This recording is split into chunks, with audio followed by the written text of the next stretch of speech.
우리가 하나님과 살아있는 관계 안에 거하고 있다면 기록된 하나님의 말씀이 적용되는 확장성은 아주 폭넓어지게 됩니다. 하나님의 말씀을 기록하신 분이 성령 하나님이시기 때문입니다.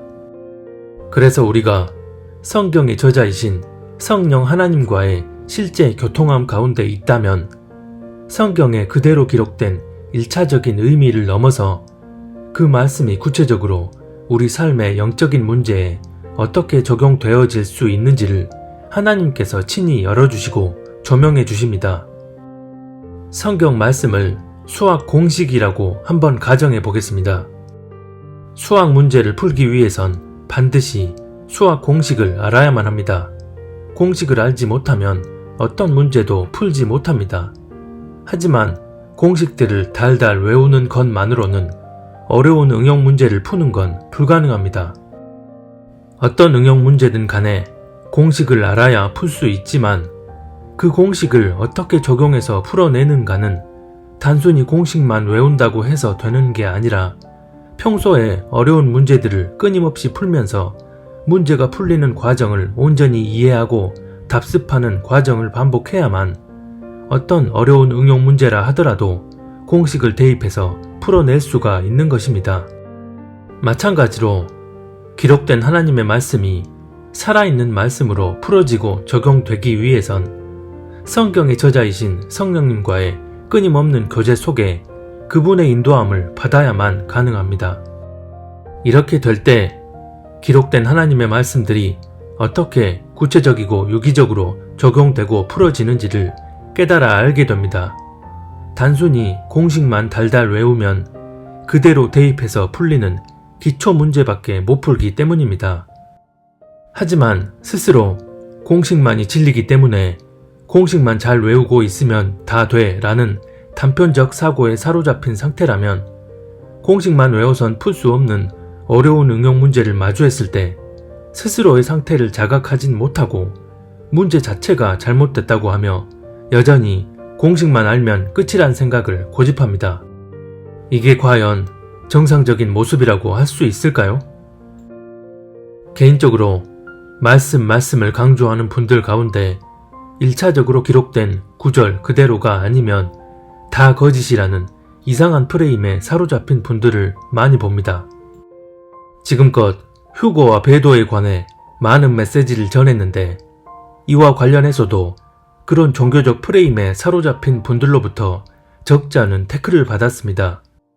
그들이 하는 얘기는 하나같이 다 환란 전에 휴거가 일어난다는 구절이 어디 있냐, 또 환란 중간에 일어난다는 구절이 어디 있냐, 더 나아가 휴거란 말이 성경에 기록되어 있지 않으므로 휴거라는 단어를 쓰는 자들은 다 미혹된 사람이라는 주장까지 합니다.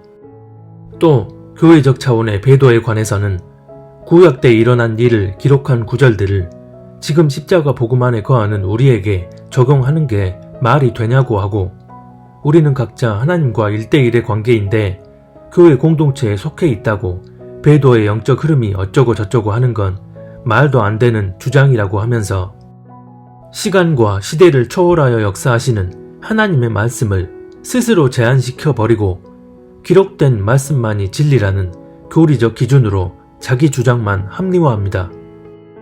특히 개인적 차원의 영역에 대해선 성경적으로 메시지를 잘 전하는 목사님들이 WCC나 WEA, 카톨릭 연합 등 아주 엄중한 교회적 차원의 영적인 문제들에 있어서는 별 관심을 갖지 않거나 아니면 아예 분별하지 못하고 되려 미혹된 길로 나아가는 분들을 참 많이 봅니다.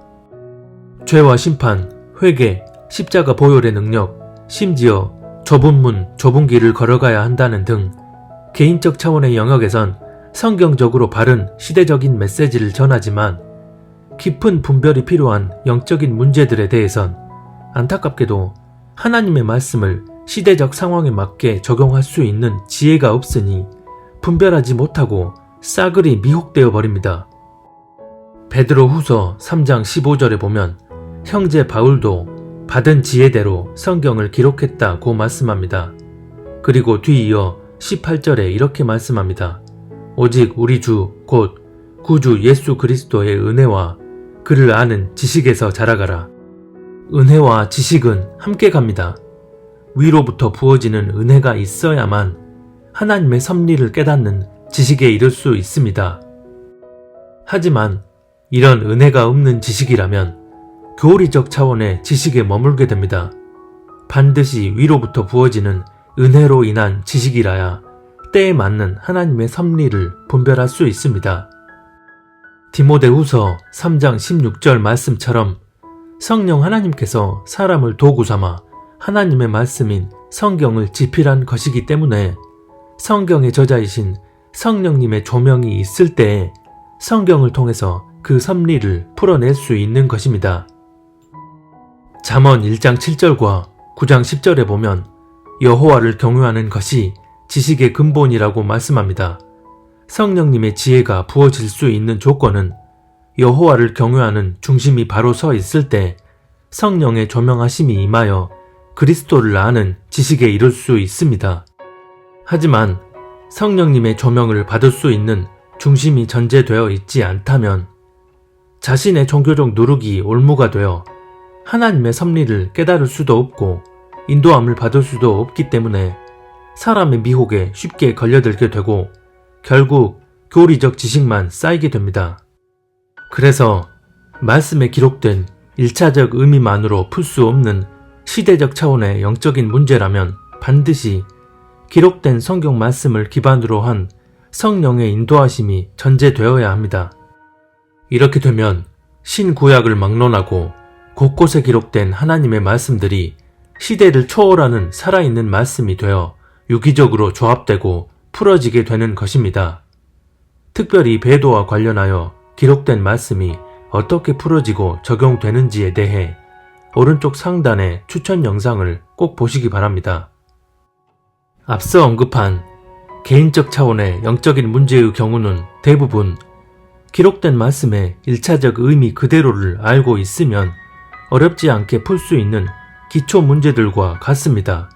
하지만 아주 어려운 응용 문제의 경우 공식을 적용시킨 후 머리를 굴려서 심도 있게 풀어야만 풀릴 수 있습니다. 수학 강사가 본인이 아는 공부법으로 공식을 이렇게 대입해서 이렇게 풀면 문제가 풀린다고 학생들에게 가르쳤고 학생들은 너나 할 것 없이 다 그 방법으로 시험을 치르게 됐습니다. 그런데 다른 기초 문제는 배운 대로 풀어서 맞췄지만 어려운 응용 문제는 가르쳐준 방법대로 풀었는데 알고 보니 잘못된 방법이어서 결국 틀렸다면, 그래서 시험에 불합격하게 됐다면 그 책임은 누가 져야 하나요? 지금 WCC나 WEA, 카톨릭 연합 같은 교회적 차원의 배도 문제는 어려운 응용 문제와 같기 때문에 말씀 자체를 제대로 아는 것과 더불어 하나님에 대한 경외함을 갖고 주님과의 끊임없는 교제 속에서 위로부터 오는 지혜가 반드시 더해져야 합니다. 오직 이 루트를 통해야만 엄중한 영적인 문제들을 분별할 수 있습니다. 그래서 개인적 차원의 영역에선 아무리 바른 성경적 지식을 가지고 있어도 본질적인 다른 영적인 문제에 있어서는 제대로 된 분별을 하지 못한다면 말씀을 아는 것은 결국 단순한 지식에 머무르게 됩니다. 그리고 그런 한계에 머물러 있는 목회자가 개인적 차원의 영역에선 바른 메시지를 전한다 해도 다른 영역에 대한 분별을 하지 못하고 되려 미혹된 메시지를 전하면서 교회에 소속된 교인들까지 미혹으로 이끈다면 맹인이 맹인을 인도함으로써 다 같이 구덩이에 빠지게 되는 것입니다. 정말 하나님과 살아있는 관계 안에 거하는 사람들이라면 배도에 관한 영적인 문제를 마주하게 됐을 때 자기 생각과 교리적 지식으로 쉽게 판단하지 않고 겸비한 마음으로 하나님께 나아가 그분의 인도하심을 전적으로 구할 것입니다. 설사 자기 안에 그동안 학습된 교리가 어느 정도 내재되어 있었다 할지라도 교리에 의한 기준이 아니라 살아서 역사하시는 하나님과의 교통함 가운데 어떤 마음과 태도로 나아가는 것이 옳은지를 분명하게 인식하고 그 방향대로 나아갈 것입니다. 무릇 하나님의 영으로 인도함을 받는 사람은 곧 하나님의 아들이라 로마서 8장 14절.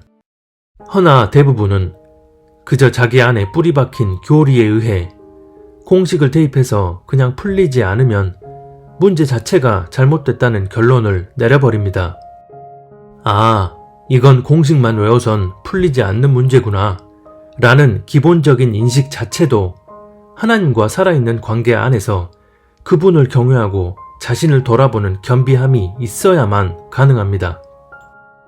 100번, 1000번, 10,000번을 얘기해도 자기 생각, 교리적 지식 등을 성령 안에서 들여다보며 내려놓지 않고 그분께 순복하며 살지 않으면 그 어떤 거룩해 보이는 타이틀과 명분을 모양 삼는다 해도 결국은 미혹의 늪에 빠지는 것일 뿐입니다. 요한복음 16장 13절에 보면 진리의 성령이 오시면 그가 너희를 모든 진리 가운데로 인도하신다고 말씀합니다. 성령님이 오시면 그냥 알아서 우리를 진리 가운데로 인도하시는 게 아닙니다. 성령께서 우리 안에 내주하셨을 때 그분과의 실제적인 교통함이 날마다 이루어져야만 그분의 실질적인 인도함을 받을 수 있는 것입니다. 이렇게 되면 어떤 방식과 통로를 통해서든 우리를 진리 가운데로 인도해 주십니다. 고린도전서 3장 16절에 보면 너희는 너희가 하나님의 성전인 것과 하나님의 성령이 너희 안에 계시는 것을 알지 못하느냐고 말씀합니다. 그리고 뒤이어 17절에는 너희가 하나님의 성전을 더럽히면 하나님께서 그 사람을 멸하신다고 말씀하시고 18, 19절에는 아무도 자신을 속이지 말라 스스로 지혜 있다 여기는 자들에게 자기 꾀에 빠지게 하신다고 말씀합니다. 이 말씀을 통해 알 수 있듯이 하나님의 성전을 더럽힌다는 말의 본질적인 의미는 성령님과 교통하며 그분의 인도하심을 따르지 않고 자기 스스로 많이 알고 지혜 있다 여기는 것이 성령이 거하는 성전을 더럽히는 일이라는 것입니다. 그래서 우리가 하나님의 성전으로서 성령님이 우리 안에 거하고 계심에도 그걸 깨닫지 못하고 더럽힌다는 말의 의미는 술 마시고 담배 피고 허랑방탕하며 죄악에 찌든 삶을 사는 그런 육적인 차원을 넘어서 성령님과의 실질적인 교통함 속에 그분의 인도함을 받지 않고 말씀을 지식적으로 잘 알고 스스로 지혜 있다 여기는 사람들이 본질적으론 성령께서 그 안에 거하고 계심을 깨닫지 못하는 사람들인 것이고 이런 사람들을 하나님께서 결국 멸하신다는 의미입니다. 우리가 절대 잊지 말아야 할 것은 예수님이 사람의 몸을 입고 이 땅에서 공생의 사역을 하실 때 가장 많은 책망을 받고 저주의 판결을 받았던 자들은 스스로 하나님의 말씀을 잘 알고 하나님을 잘 섬기고 있다 여기던 제사장과 서기관, 바리새인들이었단 사실입니다. 오늘날도 마찬가지로 스스로 많이 알고 지혜 있다 여기는 자들이 자기 자신을 들여다보지 못한 채 스스로를 속이고 있는 부류의 사람들입니다. 어떤 주제의 메시지를 전하더라도 결론은 늘 그렇듯이 하나님과 살아있는 관계 안에 온전히 거해야 한다는 것입니다. 이게 전제되어야만 온갖 미혹들이 난무하는 이 혼란한 때에 주님 앞에 구별된 신부로 설 수 있습니다. 우리 모두 하나님을 경외하는 가운데 날마다 스스로를 들여다보고 성령 안에서 하나님 말씀을 가까이 하며 주님과 동행하는 삶을 살 수 있었으면 합니다.